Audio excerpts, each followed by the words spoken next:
Bueno, mi nombre es Jaime Moreno Villarreal. Yo me dedico a escribir y ya llevo varias décadas escribiendo especialmente, no solamente, de artes plásticas. En la época moderna, es decir, desde mediados del siglo XIX, la palabra fue un medio de batalla en las artes plásticas. Era una época en que ya se afianzaba la profesión de artista plástico, se afianzaban las galerías particulares y en ese contexto había que formar mercados y la palabra fue fundamental en la creación de mercados. Es una época en que hay ya también muchos medios de difusión, revistas dedicadas al arte, columnas en los periódicos dedicados a la crítica de arte.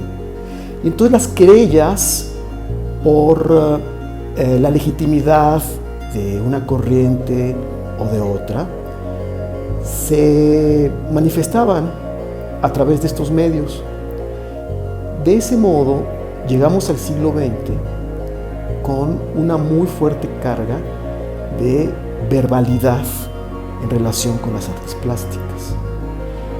Y si revisamos lo que fueron las vanguardias, con sus manifiestos, por ejemplo, lo que es la historia de la crítica de artes plásticas en México y en el extranjero, vemos que el factor querella, el factor batalla, el factor legitimación son muy importantes para el éxito no solo de una corriente, sino de una carrera.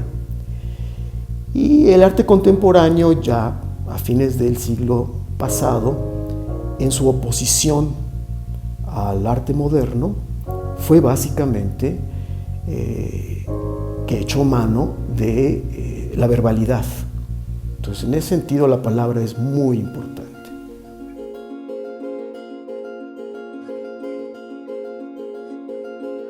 Bueno, mi trabajo tiene que ver específicamente con el empleo de la palabra para interpretar la obra de arte. A mí no me interesa específicamente defender una corriente, sino entender a un artista a través de su obra. En ese sentido, mi trabajo tiene un factor hermenéutico, interpretativo, pero al mismo tiempo yo diría que tiene un factor heurístico, es decir, de invención.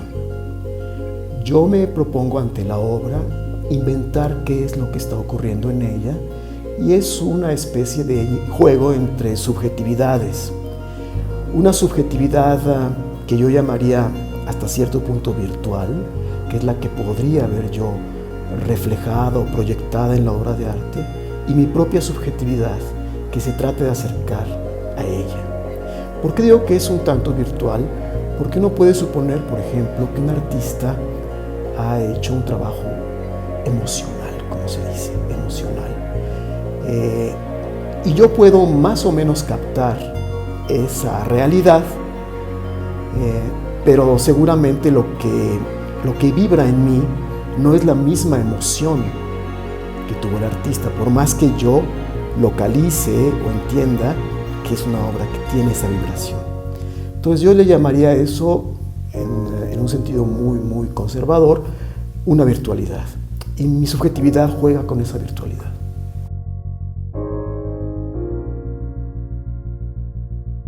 Sí, yo recomendaría mucho,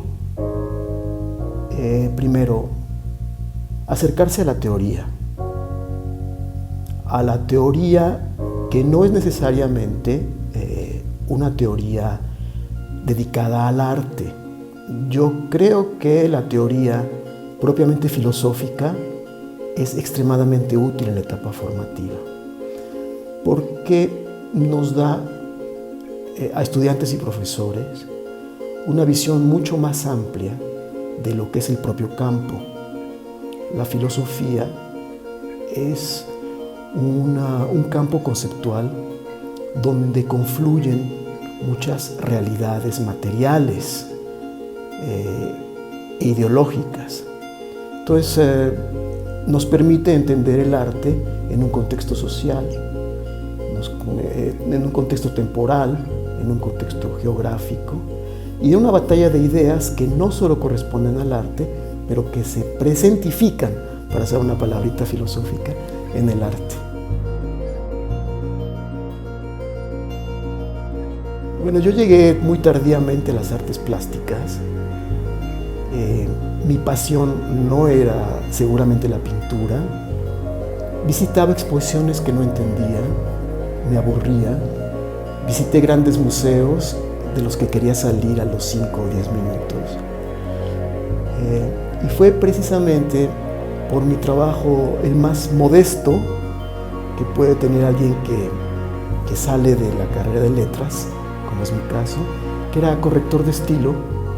Fui invitado a corregir estilo de catálogos de arte, y al ver estos catálogos, digamos, bien editados, con imágenes en muy buena definición, escritos por especialistas mexicanos y extranjeros, me llevaron un poco a entender la compenetración entre palabra e imagen, y pronto me di cuenta de que yo podía hacer algo semejante en la escritura, porque tenía una formación muy visual, ya que además de haber estudiado letras, estudié comunicación social, y me interesaba el cine, me interesaba la tele, y había un poco reflexionado sobre el asunto, incluso había escrito sobre cuestiones de imagen y de imagen en movimiento. Y entonces, a partir de eso dije, no, bueno, yo estoy a tono con cosas que se están discutiendo en el arte. Y fue a partir de eso que yo, a la persona que me contrataba, le dije, oye, yo podría escribir algo así. Y esa persona, que fue muy amable conmigo, me dijo, bueno, lo tomo en cuenta. Y al poco tiempo me dijo, oye, hay una exposición de una artista que no encuentro quien me escriba, que es Lilia Carrillo. ¿Te animas? Y así fue, así empecé.